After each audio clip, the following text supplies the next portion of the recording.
Assalamualaikum guys. Review cucul barang tadi. Okey, kalau korang selalu dapat homestay ataupun nak tinggal kunci dekat adik-beradik, aku hilang, mana ada nak simpan bawa pasu lah dalam kasut dah. Wih, tak selamat weh. Ini tak sampai 100 pun korang boleh dapat safe box untuk simpan kunci berat yang berasaskan besi padu weh. Tengok, dia punya besi memang keras. Aku ketuk pun memang bunyi keras. Ini dalam dia. Cara setting pun ada. Nampak? Cara pasang pun senang.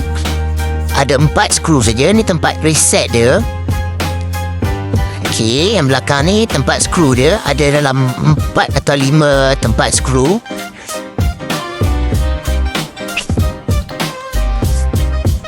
Kalau korang nak tengok cara pasang pula, tunggu next video, okey?